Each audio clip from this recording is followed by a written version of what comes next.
बच्चों, चलिए देखते हैं क्वेश्चन क्या कहता है। क्वेश्चन कहता है the decreasing values of bond angles from ammonia to SbH3 मतलब antimony hydride down to 15 of the periodic table is due.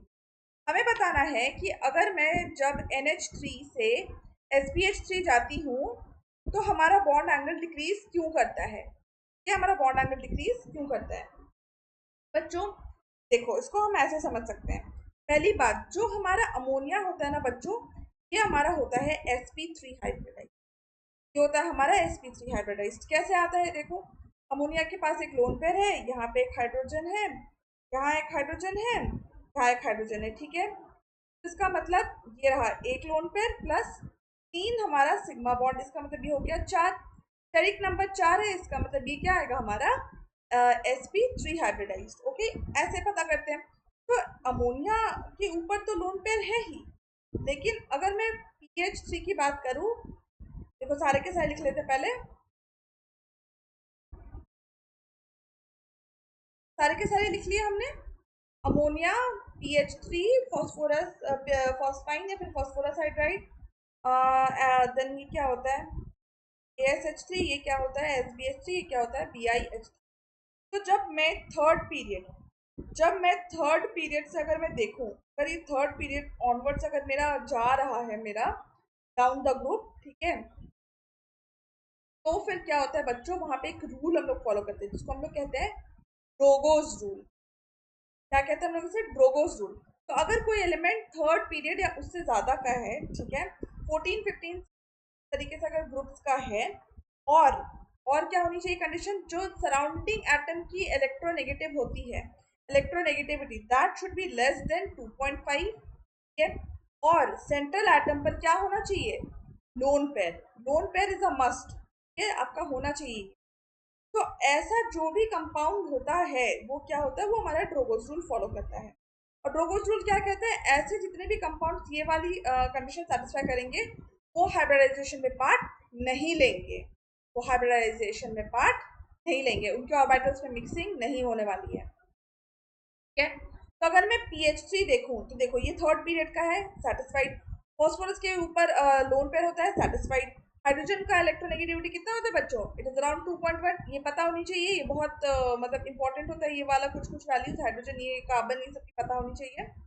तो अगर इसकी इलेक्ट्रोनेगेटिविटी 2.1 है, सेंट्रल एटम पर लोन पेयर भी है, तो इसका मतलब जो फॉस्फोरस ऑनवर्ड्स जो भी सारे हमारे कंपाउंड्स हैं, pH3, ASH3, SbH3, BiH3, ये सारे के सारे हाइब्रिडाइजेशन में पार्ट नहीं लेंगे। Okay, they won't be hybridized. और अगर ये हाइब्रिडाइजेशन में पार्ट नहीं लेंगे, इसका मतलब इसका जो लोन पेयर है, इसका जो लोन पेयर है ये प्योर एस में रहेगा, और जो इसके जो बाकी के इलेक्ट्रॉन्स है ये प्योर पी में रहेंगे, ठीक है। मतलब कुछ सपोज कर लो pH3 का अगर मैं एग्जांपल लूं, ठीक है, तो फॉस्फोरस, अगर मैं फॉस्फोरस का लूं तो ये क्या होता है, फॉस्फोरस का क्या होता है 3s2 Cp3, राइट।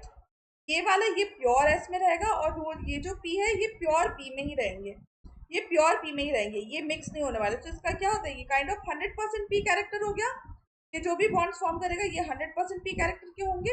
और अगर मैं अमोनिया की बात करूं तो उसमें क्या होता है, हाइब्रिडाइजेशन होता है, sp3 होता है, मिक्सिंग होता है बच्चों, ठीक है। ये सारे, ये भी sp3 हाइब्रिड ऑर्बिटल, ये भी sp3 और ये भी sp3 हाइब्रिड ऑर्बिटल। इसका मतलब इसमें 25% हमारा s कैरेक्टर और हमारा 75% p कैरेक्टर रहेगा, है ना। का मतलब कि देखो, जितना भी ज्यादा हमारा एस कैरेक्टर होता है उतना ही ज्यादा हमारा बॉन्ड एंगल होता है ना। जितना ज्यादा एस कैरेक्टर उतना ज्यादा बॉन्ड एंगल। तो इसके केस में इसमें तो 0% है एस कैरेक्टर, क्योंकि ये तो लोन पे है, इसकी तो डायरेक्टली प्योर एस में है, बाकी ये तो मिक्स कर ही नहीं रहे हैं। इसका मतलब ये तो प्योर पी ऑर्बिटल में रह रहा है, राइट। इसका मतलब इसका जो बॉन्ड एंगल होगा ये कम होगा, और सिंस इसमें कुछ एस कैरेक्टर है तो इसका बॉन्ड एंगल ज्यादा होगा, इसीलिए इसका बॉन्ड एंगल ज्यादा होता है 106 डिग्री, और इसका बॉन्ड एंगल क्या होता है हमारा 101 डिग्री, ठीक है। तो एक तो ये रीजन है। तो चलो ये एक बार चेक कर लेते हैं, इसमें क्या कह रहा है, डिक्रीजिंग लोन पेयर रिपल्शन। अब एक बात बताओ, अगर यहाँ पे अमोनिया है, अमोनिया के पास एक ही लोन पेयर है, तो कहाँ से एक और लोन पेयर लाऊं जिससे कि मैं ये प्रूफ कर दूं कि ये लोन पेयर में रिपल्शन हो रही है। तो कंप्लीटली रॉन्ग स्टेटमेंट है, देखते ही क्रॉस लगा सकते हैं। क्या कह रहा है, डिक्रीजिंग इलेक्ट्रोनेगेटिविटी। ओके, चलो देखते हैं। हाँ, इसे इलेक्ट्रोनेगेटिविटी से भी हम लोग एक्सप्लेन कर सकते हैं। कैसे एक्सप्लेन कर सकते हैं, देखो, अगर ये मेरा NH3 है, ये लोन पेयर है, ये P है, यहाँ पे मेरा हाइड्रोजन है और ये मेरा लोन पेयर। लोन पेयर दोनों में कॉमन है, हाइड्रोजन दोनों में कॉमन है। अनकॉमन जो है हमारा वो है नाइट्रोजन, और ये है हमारा इसमें फॉस्फोरस। नाइट्रोजन का साइज होता है छोटा, फॉस्फोरस का साइज होता है बड़ा। नाइट्रोजन होता है ज्यादा इलेक्ट्रोनेगेटिव, फॉस्फोरस होता है हमारा कम इलेक्ट्रोनेगेटिव।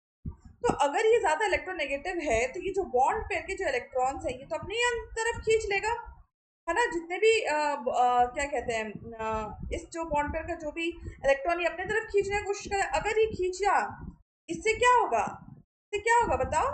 ये वाला बॉन्ड के बीच में क्या होगा, रिपल्शन होगा, और जो हमारा बॉन्ड एंगल है वो क्या हो जाएगा, इंक्रीज कर जाएगा, है ना। इसके केस में इसका साइज बड़ा है and that is more accommodating, है ना, अकोमोडेटिंग है। और इसका जो ये देखो बॉन्ड एंगल भी बड़ा होगा, इसका साइज बड़ा है, तो इसका मतलब इतना इलेक्ट्रोनेगेटिव नहीं है, तो ये कहीं ना कहीं ये ऐसे नॉर्मल थोड़ा बहुत मतलब बीच में लाई करेगा, राइट। तो इसका जो थीटा होगा ये थोड़ा कम होगा इससे, इससे तो थोड़ा कम ही होगा क्योंकि यहाँ पे तो इतना रिपल्शन हो नहीं रहा है। और वैसे वैसे अगर मैं SB तक जाऊं, अगर फॉस्फोरस से मैं SB तक जाऊं, ये तो और भी ज्यादा बड़ा हो जाएगा, है ना। अगर और भी ज्यादा बड़ा है ये तो और भी अकोमोडेटिंग हो गया, है ना, तो और भी अकोमोडेटिंग हो गया।